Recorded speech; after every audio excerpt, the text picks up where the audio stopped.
क्या आपने 50,000 की नौकरी ज्वाइन करी है लेकिन आपको मैसेज आता है कि आपके अकाउंट में सिर्फ 45,000 ही क्रेडिट हुए हैं? अगर आपके साथ भी ऐसा हुआ है तो जी हाँ, आपका भी TDS कटा है। ये 5,000 जो कटे हैं इसमें बहुत सारे अमाउंट हो सकते हैं जैसे PF वगैरह, लेकिन जो हमारा बेसिक अमाउंट होता है वो TDS का ही होता है। तो आइए पूरी TDS की जानकारी के लिए ये वीडियो देखते हैं। So let's start the video.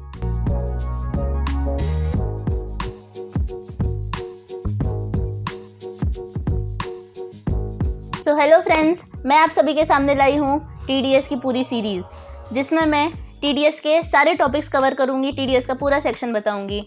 आज की वीडियो में मैं आपको TDS के बेसिक्स बताऊँगी और आने वाली सीरीज़ की बाकी वीडियोज़ में मैं आपको बताऊँगी TDS के डिडक्शन के ड्यू डेट्स क्या होते हैं, कब कब TDS की रिटर्न फाइल करी जाती है, थ्रेशहोल्ड लिमिट क्या होती है एंड किसके एक्सीड करने के बाद आपको TDS डिडक्ट करना होगा, TDS के रिटर्न की फ्रीक्वेंसीज़ क्या होती हैं, अगर आपने रिटर्न नहीं भरी या फिर आपने TDS डिडक्ट नहीं करा तो क्या पेनल्टीज़ पे करनी पड़ेंगी, और TDS के सारे सेक्शंस जैसे कि 192, 192A या फिर बचे हुए सारे सेक्शंस की मैं आपको अच्छे से डिटेल्ड नॉलेज आगे की सारी वीडियोस में दूंगी। और लास्ट वीडियो में मैं कवर करूंगी मिसलेनियस टॉपिक्स, जैसे कि अगर आपका TDS कट गया है उसके बाद भी 26AS में नहीं शो हो रहा है या फिर 26AS में शो हो रहा है और आपका पैन नंबर गलत है, इस तरह की बाकी मिसलेनियस कोई भी कॉन्सेप्ट्स होंगे वो मैं आपकी लास्ट वीडियो में कवर करूँगी। सो ये पूरी सीरीज़ देखना ना भूलें and let's start today's video. सबसे पहले तो मैं आपको बताना चाहूँगी TDS होता क्या है। What is TDS? TDS is tax deducted at source. इसके नाम में ही छुपा हुआ है सोर्स, यानी ये सोर्स पे कलेक्ट होता है। आपकी इनकम का कुछ पार्ट इनकम देने से पहले ही काट लिया जाता है, सो ऐसा पार्ट को हम TDS बोलते हैं। Specified payments such as rent, commission, professional fees, salary, interest जैसे कुछ पेमेंट्स करने से पहले ही अमाउंट काट लिया जाता है, उसे हम TDS बोलते हैं। TDS is basically a part of income tax only. It is levied by the government of India under income tax act 1961। इस पूरे TDS के कॉन्सेप्ट में दो लोग होते हैं, डिडक्टर और deductee. Deductor is the person जो स्पेसिफाइड पेमेंट करता है, जो TDS डिडक्ट करता है, and deductee is the person जिसे final amount net of deduction of the TDS finally बाद में मिलता है।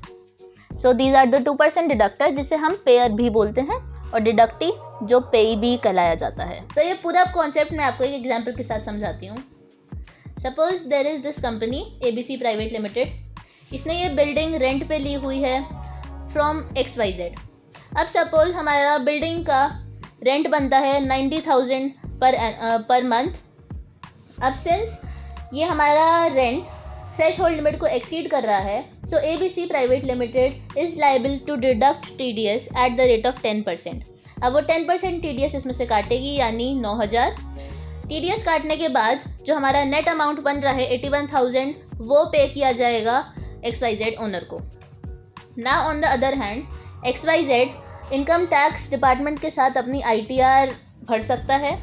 उसका ग्रॉस अमाउंट जो अपनी इनकम में वो ऐड करेगा वो 90,000 ही रहेगा, क्योंकि उसका फाइनल अमाउंट तो 90,000 ही है।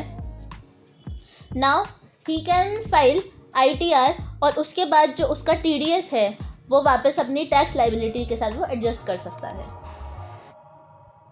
अब ABC लिमिटेड के अंडर काफ़ी सारे एम्प्लॉयज़ भी काम करते हैं। उन सारे एम्प्लॉयज़ को सैलरी दी जाती है और उस सैलरी पे भी TDS कटेगा। TDS स्लैब रेट्स के हिसाब से कटेगा, और ये सब कुछ का जो भी सेक्शन है मैं उसकी आपको डिटेल्ड वीडियो आगे काफ़ी सारी वीडियोस दे दूँगी। And in the similar way जो हमारे एम्प्लॉयज़ भी हैं वो भी अपनी इनकम टैक्स रिटर्न फाइल कर सकते हैं और अपना TDS एडजस्ट कर सकते हैं अपनी टैक्स लाइबिलिटी के अगेंस्ट, और अगर रिफ़ंड बनता है तो वो रिफ़ंड भी वापस क्लेम कर सकते हैं। अब मैं आपको बताना चाहूँगी कि ऐसी क्या नीड पड़ी कि गवर्नमेंट को TDS इंट्रोड्यूस करना पड़ा। Income tax act was introduced in the year 1961।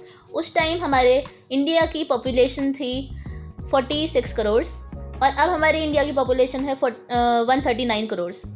तो सिंस देन हमारी इंडिया की पॉपुलेशन सिर्फ बढ़ती जा रही है, तो इतने लोगों की इनकम ट्रेस कर पाना गवर्नमेंट के लिए बहुत ज़्यादा मुश्किल हो गया था। तो गवर्नमेंट ने स्मॉल इनकम टैक्स पेयर्स को टारगेट करने की बजाय हाई इनकम टैक्स पेयर्स यानी उन स्मॉल इनकम टैक्स पेयर्स को पे करने वाले लोगों को यानी ओनर्स को टारगेट किया और उनसे इनकम निकालने का ये ज़रिया ढूंढा है TDS, जिसमें पेमेंट करने से पहले ही अमाउंट काट लिया जाता है। हम एग्जांपल लेते हैं रिलायंस इंडस्ट्रीज़ का ही। रिलायंस इंडस्ट्रीज़ में सपोज़ 1000 एम्प्लॉयज़ काम कर रहे हैं और हर एम्प्लॉय का TDS कटा जाता है 1000 ही, तो हमारा पूरा TDS का अमाउंट यानी 10 लाख रिलायंस इंडस्ट्री को पे करना पड़ेगा गवर्नमेंट को in the form of TDS। ये वो कलेक्ट करके पे करेगी TDS रिटर्न के through. So therefore the concept of TDS was introduced with an aim to collect taxes from the very source of income. जैसे जैसे लोग कमा रहे हैं वैसे वैसे वो पे कर पाएँ, इसलिए भी TDS इंट्रोड्यूस हुआ था। गवर्नमेंट को थ्रू आउट द ईयर अपनी इनकम मिलती रहे, इसलिए भी TDS इंट्रोड्यूस हुआ था।